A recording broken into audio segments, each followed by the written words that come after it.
Welcome back to Outsiders with your hosts, Rowan, Notorious, D-A-N, Dean, James, Tupac, Morrow. And I'm Rita Panahi, and for the first time in my life, I've watched a member of the Australian Olympic team perform and known with 100% certainty that I could do better. 100% certainty.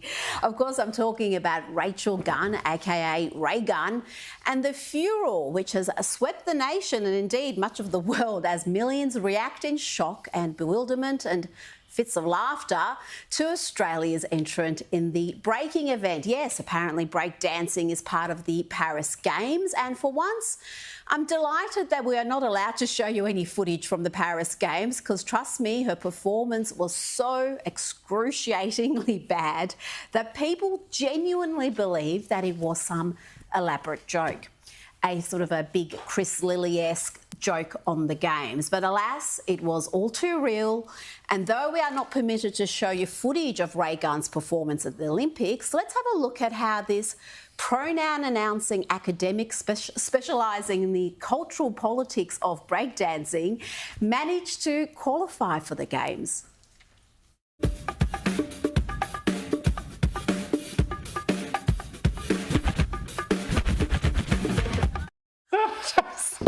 There are supremely talented athletes who train tirelessly, who have sublime skills, strength and speed, and most will never qualify for the Games. But here we are, it's 2024, the age of absurdity, where the Olympics include males with XY chromosomes in combat sports being celebrated and given medals for beating the bejesus out of women, and where we have breaking, which, to be fair, can be highly entertaining when done right. To do it right, you need enormous strength and skill, but sadly, that was lacking for Raygun. And the smartest thing to do after her disastrous performance at the Games would have been to pretend it was a joke. Join in the laughter, show the Aussie ability to have a laugh at yourself. But no, we have gone straight into full victim mode, and now we've been copying lectures even from the Australian Olympic Committee's Anna Mears. If you don't know Rachel's story, in 2008, she was locked in a room crying, being involved in a male-dominated sport as the only woman, and it took great courage for her to continue on and fight for her opportunity to participate in a sport that she loved, and that got her to winning the Olympic qualifying event to be here in Paris. She is the best breakdancer female that we have for Australia. Crying over the patriarchy's hold on breakdancing. Imagine that. What a time to be alive. Anna Mears there claims that Rachel Raygun is the best breakdancer we have in Australia. Really? Was that Cat Day night unavailable?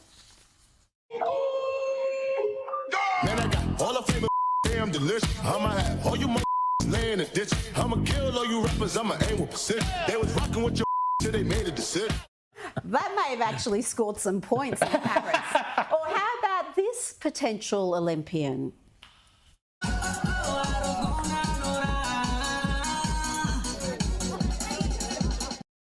And let's not forget the dancer who put breaking on the map in this country, Chris Lilly's Jonah.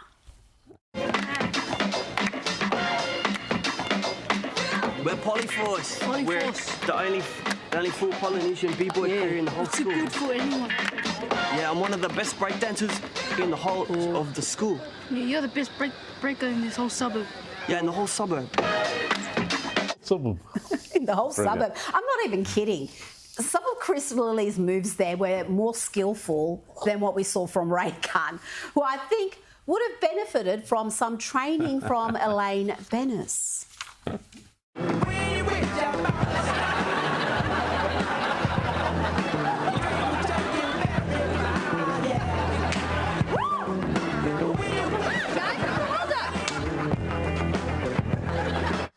Look, that's enough frivolity for now. We're not allowed to mock what seemed to be designed for mockery.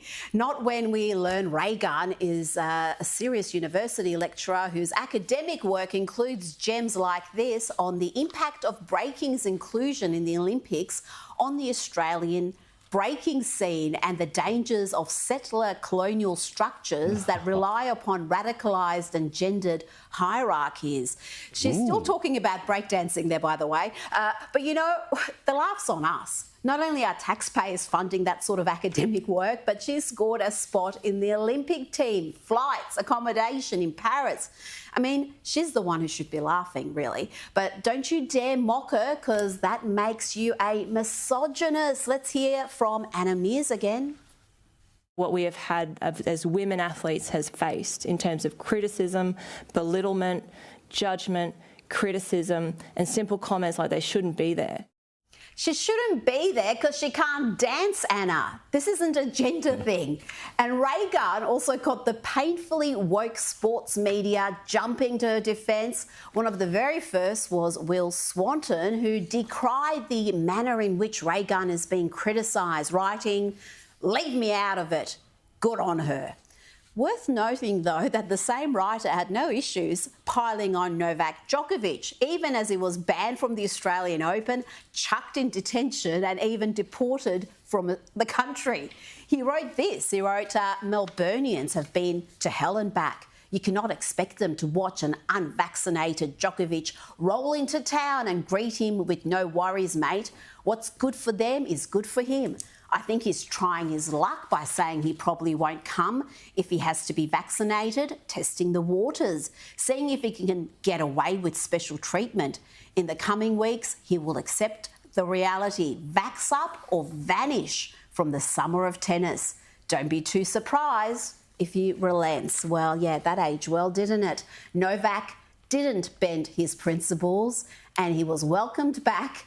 And far from vanishing from tennis, he has gone on to win Grand Slam after Grand Slam. He's won gold. And you know what? I bet if he puts his mind to it, he could even excel at breakdancing.